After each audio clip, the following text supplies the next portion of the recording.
All right, guys, we're back in Daniel's Fiesta ST, the one we've been building over the past couple of videos. So I am finishing up some street tuning. Today's Wednesday. We're hitting the dyno again on Friday to finish all the rest of the power tuning. So I'm dialing it in on the street as much as possible, but it is, well, it's not 44 degrees. It is 7 degrees actually. So we're not getting very much traction in pretty much any gear. So I'm just out kind of recording logs, allowing the car to make fuel trims, and then go back and make changes to all the fuel tables to dial in that fuel trim. So we got pretty much fueling down pat on idle and park throttle cruising. There's still a little high load areas that need some adjustment, but I mean, it revs good. Got a little poppy pops. It idles awesome. And fuel trims, you know, are pretty spot on. I mean, we're dialing close to zero. I mean, on revs, when you come back down, she climbs a little bit, but she settles right back down towards zero. So pretty damn good. It is going to waver like this, you know, going down to 5, going up to 5, and then she'll settle down. And what's good is we're going to record that, and then we're going to average that out, those changes, and then we'll make that change right on the fueling table. So you can see, I mean, we're getting right back down to 0, which is exactly where we want to be on idle. And then we just record the same data just driving around. So let's take this thing for a spin.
Douchebag.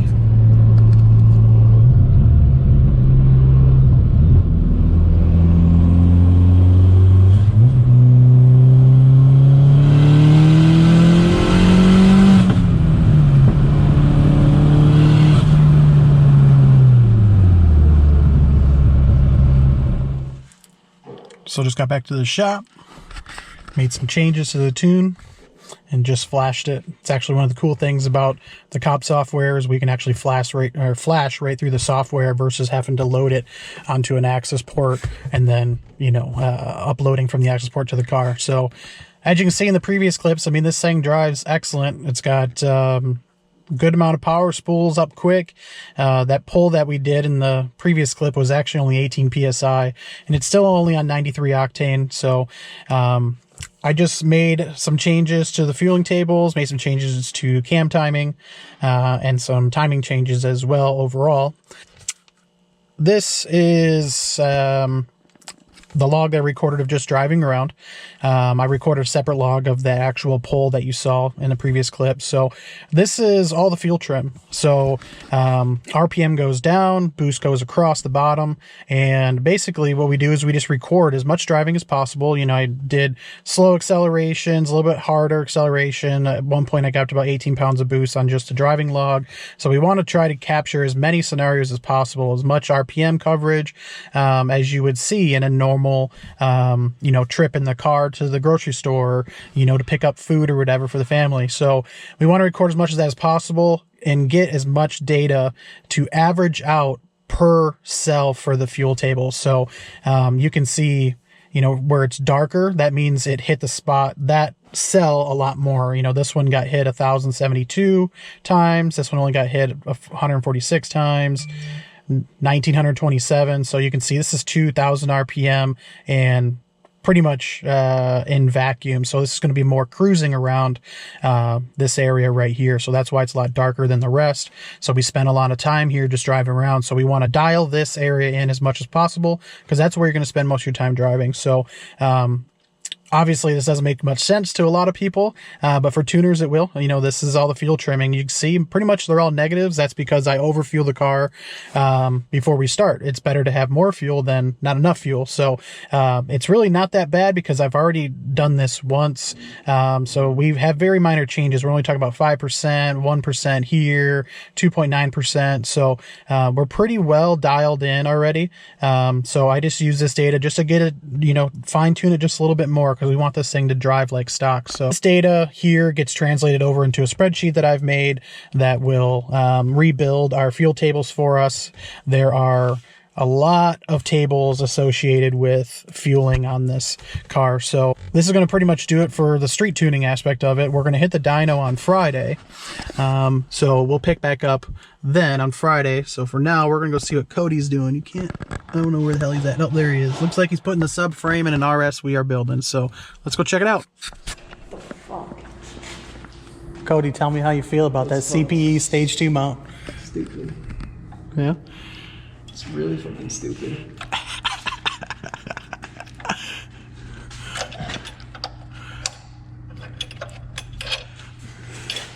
Dude. I'm gonna capture the meltdown for everybody to see. Absolutely hate CPE stage 2 mounts. They do not machine them correctly to make the install easy, you know, as it should be. So you kind of have to put it all in one unit, and then you have one Allen head bolt that they supply that you got to put in. You got to sit there and go whoop, whoop, whoop. And then the bolt in the far back, all the PTU coolant lines are in the way, the subframe's in the way. So not ideal.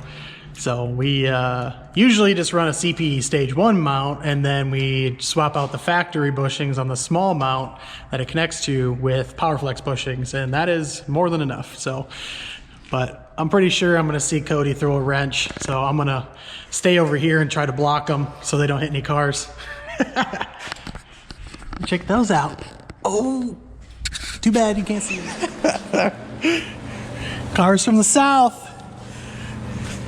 This little guy. Cody's too afraid to touch it. Oh, he's like fresh though. Look at that. Rest in peace. I knew you were gonna do that. Well, then why'd you stand there? Dude, yeah, he's fresh. We should throw this outside and make people really oh, his tail fell off. Set it outside and see. Rest in peace. Yeah, no shit, rip, rip. Dude, he's like fresh though. Oh, throw it outside and see what people will be like. What the fuck is there a lizard in Minnesota, dude? All right, boys, it's dyno day. So we just filled up with some methanol. Got the race gas additive ready to go as well. We're gonna go pick up some fresh 93 because we're down about 1/8 of a tank, and then just a little funnel here so we can make sure we get that race gas in there.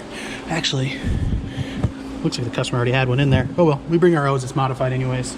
So the mix is about a 60% methanol to 40% distilled water in there. And then it's red. I know people might think it's boost juice, but it's not. It's red because we're using methanol that's meant for a drag car. So that is actually lube additive that goes into the methanol. So it doesn't change the effectiveness of the methanol. Essentially, it just helps these drag cars that run it as straight fuel supply basically from damaging the engine, you know, because it dilutes the oil and then it'll break it down, and then the lubricity of it will be compromised. So that's why it's red. Everybody that knows me knows I hate boost juice, and I will not tune a car using boost juice because it sucks ass. So we adjust the tire pressure, make sure everything's at 40 psi for the dyno. We don't want to have low tire pressure, uneven tire pressure on the dyno because it can cause excessive wear to the tires. because the dyno rollers are knurled. But everything's all sorted out in the engine bay. We're leaving the cowl off. It's something I always do when we're dyno tuning, just so we can get a peek at the turbo, see if she's going red hot, or if we have any issues or leaks or anything, we have easy access to it. So, but I've been driving this thing for 2 days, you know, doing the street tuning, and she's been pretty solid. So this thing is ready to rock. We got the trailer loaded up on the truck just in case, but should be good to go. So we're hoping to make we're hoping to make 350 on 93 only, and then we're hoping to make about 400 with methanol injection, and then we're hoping to make about 450, maybe more, depending on if the turbo has enough steam in it, with the race gas additive. So we're going to be mixing to 105 octane with that stuff. So we're going to get packed up the rest of the way, and we're going to head to the dyno. On our way to the dyno, check out them fuel trims. Oh baby, couldn't get any better than that. Yeah, a little bit of snow coming down right now, but shouldn't be getting very much of anything. And if it does, we're just gonna have to pull over somewhere and load this thing on the trailer. We got a 30-minute drive ahead of us, so but I wanted to drive it to the dyno versus loading on the trailer. See Cody behind us in the F-150. Maybe. Fuck, man. The mirror in this thing's not the stock mirror. Pointed at the damn ground. Anyways, enough complaining. But yeah, we got a 30-minute drive. Get it there, get this thing loaded on the dyno. Super pumped. Pump, pump, pump. Even got my fucking tuning glasses on. Woo! Oh, fuck. Stun of shades, dog. Man. Taking a quick break for lunch, but we are at the dyno. We got this thing strapped down, and we just finished the 93 octane tuning, and we were close to goal, but we're just getting too much knock on 93. So 344 and 344 torque, so pretty good lines. Spool is about it's hitting about 25 psi at 4,000 rpm, which isn't very bad for a 1.6 with a little bit bigger turbo, but it was 27.5 psi overall in the end of the run, so it's a decent amount of boost to make this type of power. But we're still on 93 octane, only getting about 6 degrees of timing before we knock. So not quite a lot, and it's mostly to do with aftermarket engine mounts. So we're going to be working on a solution for mounts here. So we'll keep the upgraded mount itself, but I think we're going to change the way that it bolts to the actual engine to kind of absorb some of the vibration. So all the other cylinders are perfect. Only cylinder 1 is picking that up, and that's just a common problem with these things. So you need a ton of octane in order to prevent it from knocking. So, but pretty good power so far. We're gonna eat some pizza and tune meth, or do meth. Well, methanol sucked ass. We only picked up 11 horsepower with methanol, and that is with an additional 3.5 degrees of timing. So I think the turbo might have something wrong with it. I don't know. It's not really gaining any power with more boost. So that's usually a sign that there's something going on with the turbo. I mean, it was on the car previously, had some bugs inside of it that got chopped up. There wasn't any shaft play or anything, and the compressor wheel didn't look damaged at all. But yeah, it's not really making any power. The engine's fucking healthy as shit, taking it, but 355 with methanol is not where we want to be. So we are switching to race gas mix now. Ooh!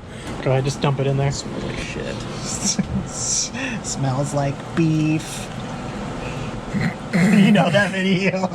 It's the little girl. Yeah, I smell like beef. Oh no, it's going everywhere. Well, speed up the pour, boss.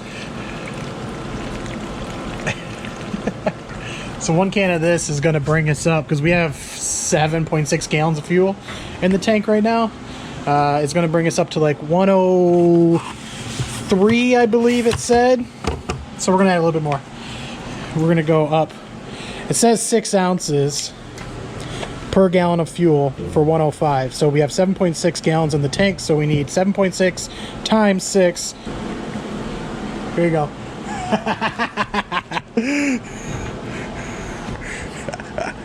I don't want that shit on me. I might as well get it on you. Oh yeah. Oh yeah. I'll die early, that's cool. You're not gonna die early. Here, I'll take it over, okay? Yeah, and get nothing on you. Well, yeah, because I don't know how to pour. See? Whoop, whoop, whoop. All right. And that should be it. Only need a little bit extra.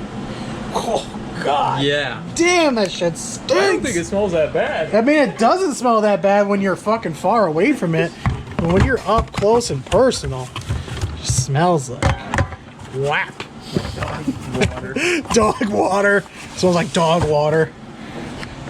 I think the methanol might be a little old too, so that'd have been a problem. We'll just set that off to the side. Word up. Don't forget it.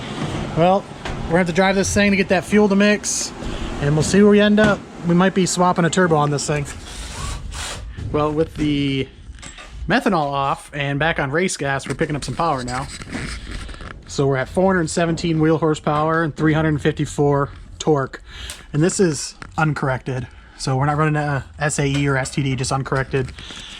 So I'm working on the torque curve here. We want to get as flat as possible. Obviously that's working. It's probably the flattest torque curve I've seen on a Fiesta in a long time. Granted, it is around 350 wheel torque, but these things really don't need a ton of torque because they are light. So we're really focusing on keeping wheel speed or wheel spin down by keeping the torque modest at 350, and then we're just wrapping up that power up top. So these are insanely good looking curves. I would like to see more power out of this turbo, honestly. I mean, the G25-550, it might be getting choked up. I actually didn't take a look at the AR that's on it, but it's probably a little bit smaller AR. But I think we could make a little bit more power with this turbo if it had the bigger housing on it, for sure. But if this does have the big housing, then I'm not really impressed with the power that it's making, because the GTX 2860 Gen 2 has made the same exact power on roughly around the same amount of boost. So this is 27 PSI down low, and this is like 30 PSI up top. So we have room to go for boost. I mean, this turbo can support likely 35, 36 PSI, but it's going to be right at the efficiency range. So we are 33 horsepower away from our goal. So what we're doing now, Cody is doing now, I should say, is we're going to pull the plugs out real quick, because something we've been battling with Fiestas for a long time is knock on cylinder 1 with aftermarket mounts. I mentioned that earlier in the video, but sometimes we can cure it by checking out the gaps and tightening up the gaps a little bit. So we're going to double check the gaps to see if they moved around at all and make a few changes here and there and see if we can get this thing to stop knocking in cylinder 1, because it's kind of screwing up the rest of the run. It's not affecting power, and you can see the graph is good, but it's definitely not happy when one cylinder is knocking or it's getting timing pulled. It kind of translates over into the other cylinders as well. So, but I think what's going on with the methanol tune was, I think the methanol is just bad. So that fuel, that methanol we're using, may have been sitting around a little bit. Like I said, it was my friend's fuel that he used to run in his drag car, and I have no idea how long it's been sitting there. So it smelled potent, still it smelled like methanol, but obviously wasn't doing the trick. So this race gas additive that we put in, I mean, that is showing its worth. So we'll make these changes and make another pull.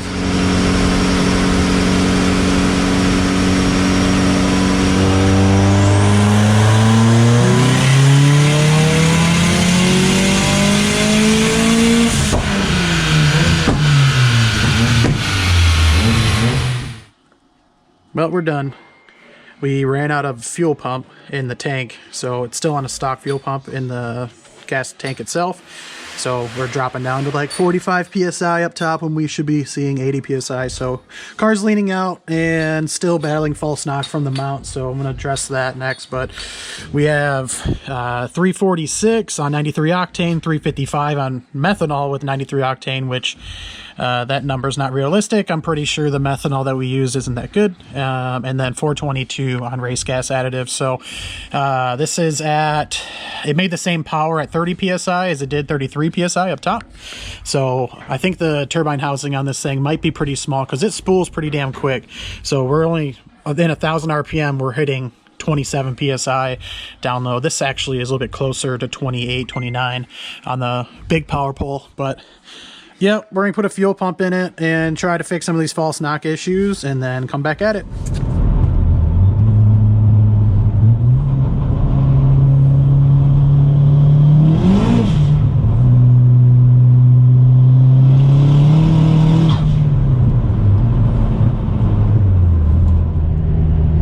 So we're gonna end it here. We need to make a few changes to the car, get a fuel pump in this thing. I kind of thought we were going to run out of fuel on the low side. That's the in-tank pump. I kind of thought we were, but I figured we would at least clip the goal, which is 450. So we're only 30 horsepower away, but I'm actually a little concerned about the turbo being able to flow enough air to hit that mark. So the G25-550 is a 550 crank horsepower capable turbo, but that's with a more efficient engine. This engine's only 1.6 liter, and it also has extremely small ports in the cylinder head, so it's not the most efficient engine out there, but it does pretty well. I mean, it's spooled insanely fast, so I think the turbine housing on this is small as well. So going up to a bigger turbine housing is going to net us some more power as well, depending on what's actually on here. I didn't actually look. I should have, but I did not. So we'll get a new fuel pump in it. I'm going to come up with a little bit better of a solution for the Fiesta for a fuel pump than what's out there right now. The sending unit's kind of the restriction for making big power or flowing a lot of fuel out of the tank. So trying to pay attention to traffic too. So, but yeah, we'll make those changes. We'll hit the dyno again probably next week, but we got to get some other cars done in the shop. So we'll probably be doing the Focus RS next in the next video. Also, these sunglasses aren't for real. This is just messing around. These are my tuning glasses. It actually hurts my eyes to stare at the black and green colors on the Cobb Access Sport for a while, so I wear these and it actually helps out a lot. So I don't think they're cool by any means. Oh shit!